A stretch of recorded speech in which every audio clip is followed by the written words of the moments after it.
a billion, or 100 million folks. Yeah, so. just trying to demonstrate how much preparation I've done for this broadcast. We've Yeah. gone number by number. Checking every single seed. Yep. Oh, that's great.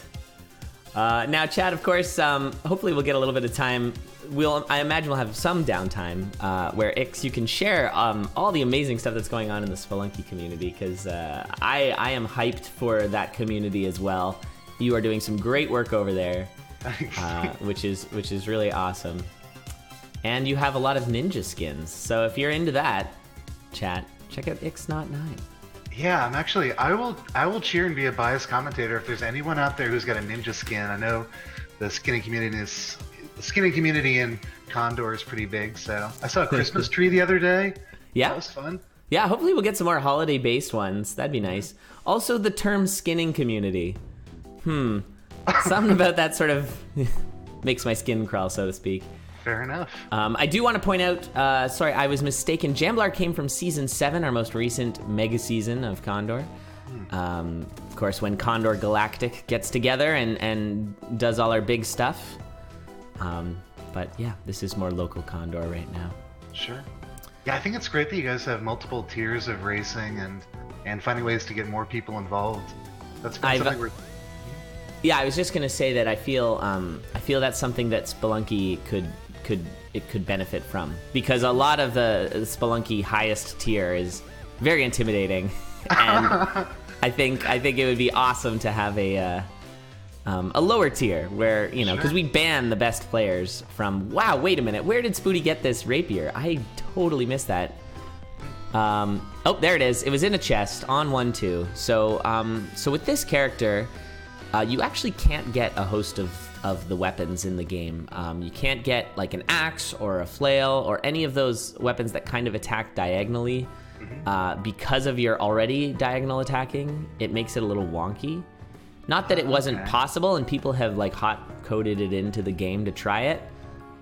But I think when they created the character, they wanted it to be kind of your straight-ahead weapons. And so one of the best of those is the rapier. And in fact, the titanium rapier with the added damage is extremely good. And a Ring of War. This is an insane seed. The Ring of War with the +1 damage and the knockback. Magic drumstick for some health. SpootyBiscuit getting all the best equipment. And I'm sure Jamblar will find most of that stuff as well, just trailing slightly here. Sure. Are they allowed to watch each other's streams and performances? Absolutely. Okay. Yep. That's been since the start. It was like this is how this should happen, and I think that's really nice. Now you can do that in Spelunky as well, right? Yeah, that's we don't have any special rules about it, but yeah, that's sort of a rubber banding effect, which is fun, especially for the more casual style racing. Absolutely. Yeah. And sometimes it can be a negative for the person behind, though, as they watch the opponent just like flying away from them, and for sure. You know.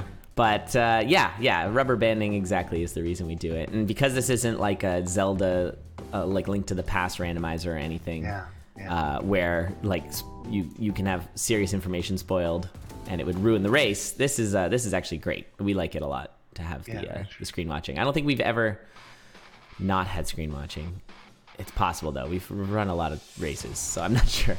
Okay, sure. Spooty taking a bit of a dunk there. Those goblins usually pack a wallop, but with this quartz armor, he's only taking one heart of damage max at a time, which is nice when you have a ton of hearts. Charles agrees. Yeah. Okay, there is a lot of enemies on this screen right now for Spooty. Yeah, this is pretty overwhelming.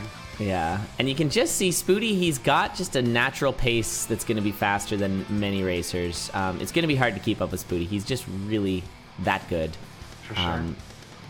It's kind of like there's only a set number of, like, because you're playing to the beat, you can't, like, run faster. You do have a top speed, so then it comes down to efficiency, how you're going to move, how you're going to make your movements towards the exit. And oftentimes how that comes out is through, I guess, sort of like weaving through enemies. Of course, as I say that, Spooty picks up a heart transplant that allows him to break the beats for at least a little bit. That's fun. And we'll see some of that later as well. With we're going to see Bard potentially at some of these races. It's almost guaranteed we'll see Bard. If we somehow don't see Bard in this tournament, that'll mean that nobody picks Bard, and every race is a 2-0. Yeah, so hopefully we'll see Bard. Yeah, which is good. A good reminder to just explain very quickly that the rules of this, of course, are it's a best of 3. You can't repick a character. So after this, the loser will choose someone other than Diamond to race. Sure, so it's another potential for rubber banding if you think you're better at that character than your opponent and you're behind. Exactly. So, yeah, I like that a lot. By the way, I had a question about just how people play the game. When you're trying to stay on beats, are you mostly relying on the music, the lights, or the metronome at the bottom, or is it some combination that keeps you on track? I am gonna go out on a limb and say for like almost everyone, it's the music, because you're so focused on because the other 2 options you gave there are visual, and you're keeping your eyes on a lot of other stuff, similar to, actually, just to tie it to Spelunky again. I found when I started to actually play Spelunky reasonably well, I'm constantly looking down, right, at the bottom, and so you're not really looking at your character as much as you're looking down. And there is a win, of course, from Spooty. I always forget there's no main boss to this character. It's just Zone 5 boss, and Spooty with us almost sub 5. That is an incredibly fast time. The Spooty showing. Yeah. And so, with this game, you're listening to the music, I think, is the main thing. The beat bars are there mostly for us. Yeah. You don't really need them, but we can kind of see if people are like trying to play a little ahead of the beat. You can get a slight advantage if you like jump ahead of the beat into the stairs. Like you can shave off like half a second or whatever. Anyway, I was gonna ask. So when I play, of course, I miss tons of beats, get murdered immediately. But if I see a missed beat on this stream, it's gonna be people trying to change their relative beat to the enemies, or we usually call that the parity. So the parity of you versus your enemy. So you would see a missed beat typically as either someone panicking or dropping parity with those enemies that move every single beat. Usually you have to you drop it. And as you'd mentioned earlier, my Necrotome talks a lot about beat parity. That's my my videos that I'm sure I know many of you have seen. I don't know. If you haven't and you're good at this game, don't bother. No, it's a good way to try to learn as many enemies as possible, and you can play through repeatedly and try to figure things out on your own. But just knowing when to take a pause, when to dig, and wait for an enemy to come towards you has been really helpful. Yeah, I think that there's no reason for you to not spoil the way that enemies move in this game, because the game. Wait, for a second there I thought that was the seed, 6,048. I was gonna lose my mind. Yes, 60 million, etc. Another really strong seed. Yeah. Really good race seed, actually. Yeah, a lot of even numbers in that seed. That's really nice. Yeah. Just that lone 7 sort of sticking out, but everything else. Yeah, anything divisible by 10 is really a strong seed. This is true. Yeah, that was hard-coded into the game. So our next character is Bard, so this one's going to be even faster probably than the last one. I think Bard's an interesting choice from Jamblar. Again, going up against a Titan like Spooty, you're going to want to pick a character that's maybe not safe. One that you could potentially cause a death. There's a lot of interesting meta when you have the screen watching. Pushing your opponent is definitely a factor, where people can play really safe, but if they see that they're behind, or if they see that their opponent is catching up to them quickly, it might push them, and then of course you don't have as much time to think about doing something without dying, and then you die. And that's bad for you. Yeah, so Bard is basically the original Rogue, except graphical, right? That's how I should be thinking about this. Yeah, that's certainly a way to think about it, for sure. Yeah, this game definitely inspired by Rogue. One could say it's a roguelike. Definitely. I think it's just Rogue. It's the same game. Yeah. Slightly different items, but drink those potions. Quaff those potions. Ooh, now this is interesting. Immediately we see a difference. That was a really good blood shop, and we've got a Ring of Pain versus a Ring of Peace. Now, I like this pick for both racers. The Ring of Pain is really strong for move attack weapons, and that's, of course, what the rapier is. You move and attack at the same time. So when you dash, you do a splash after the dash. a dash splash, and that will keep you safe as it knocks the heads off skeletons and keeps enemies, taking damage and that sort of thing. Whereas the Ring of Peace, of course, is extremely safe because it removes enemies from the floor, so you have less enemies to deal with, and also your mini bosses are going to be the lower tier mini bosses. But with the Ring of Pain, you have effectively more damage. Now, Spooty's switching over to the glass longsword, which is really interesting. We had a fight with a shopkeeper earlier. This is really been fun to see. Did he take out the... which shopkeeper did he kill? Did he kill the main shopkeeper or the blood one?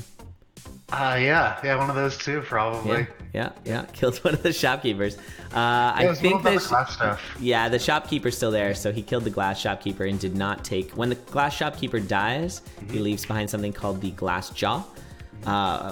It's a great item for memes, but it's not a great item for actually racing. What it does is it doubles your damage after all the add-ons. So if you've got most double damage things, double your base damage, whereas the glass jaw doubles your damage after you've added all your add-on damage as well. So it's like you could get some insane amounts of damage with the glass jaw. But if you take a hit, you die immediately. This is usually a bad plan. I like the idea of meme runs. Those are some of my favorite categories in Spelunky. Absolutely. Yeah, we've got those. So one thing I found on YouTube when sort of preparing for this were a couple people playing on dance pads. So, why isn't that more popular in this community, or is it? It's so much fun. You are opening a sore, my friend. Oh no, I'm sorry. Yeah, we definitely never had a dance pad tournament ever before, and it definitely wasn't a total failure. And, was there someone playing on controller and just showing stamping around? No one was cheating. Okay. It was very early in Condor, and I was in the tournament, and it was not a good time. There was only 3 people in the tournament. It was very early Condor, and nobody had dance pads, so no one knew how to play it. And then I was trying to have the commentary go while I can still hear it, and it was awkward. And anyways, seems like another good way to handicap players. Yeah, the dance pad thing is, it's a really fun way to play this game, but it's not, ooh, we got an Obsidian Axe pickup. Jamblar's actually got a really nice build here, and looks like could potentially catch up to a degree. Spooty doing some thinking, not playing his fastest. The Obsidian Axe is possibly the best weapon in the game. It's right up there. And so Jamblar might be able to gain some ground here, though is running out of real estate as Spooty is now on Zone 5, and you can see he's really picking up the pace. So do you think it's the best item just for this character, or just universally? No. Yeah. Axes are pretty broken, unfortunately. Yeah. They were added into the DLC, and they're really fun, and they're really good. But for racing, if one player finds it and the other doesn't, it's a little tragic. Yeah. But in this case, Spooty is just slamming through this. He's still got a bit of glass armor. And yeah, he, with the double damage there, easily taking this down in a 415. My goodness. He's a monster. So Spooty is going to take this first set and move on through the winner's bracket. We do have double elimination. We talked to the racers and we were like, hey, this is going to be a fast tournament. Do you want to do double elim? And they were like, yeah, let's do it. And so Spooty's going to move into the winner's bracket. Jamblar popping down to the loser's bracket. Not over for Jamblar. And we'll see. I think Jamblar will be playing the loser of our next race, which will be Toughwoe versus Sivir. So we call it the lower bracket in Spelunky. No, it's the loser's bracket. Well, we don't beat around the bush here.